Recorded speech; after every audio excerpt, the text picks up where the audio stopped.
Good morning. Today ke bua ka food production. And food production e bua ka tlhahiso ya dijo. Ho tloha dijo tsena e sa le di seeds. Tse ding ha se di hlahile ba di sprayer, and those chemicals ke tse leng hore di affecta mmele ya rona ka hore some people o go ba se ba bana le di allergy. And tse ding tse affectang ke the storage.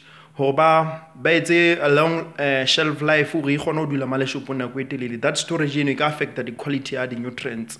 O engwe hape ke the quality ya the preparation. Batho ba bang ha ba apeya dijo tsena ba di tlosa makgapetla a ka ntle ana. Some of the people for the processing hore dijo tsele di kgone ho shebala hantle. So ntho tseno kaofela ke tsona ntho tse le di ka affecta the production ya the quality ya di nutrients. So o tshwanetse o be careful ya go loka yona ntho eno.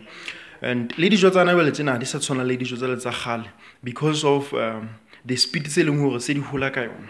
So o tlameha o etse bonnete ba hore o fumana a supplement e tlo o thusa for the vitamins and the minerals tse wena o di hlokang, because dijo tse re di jang ana tsena most of them ha di sana the nutrients tse leng hore mmele wa hao wa di hloka.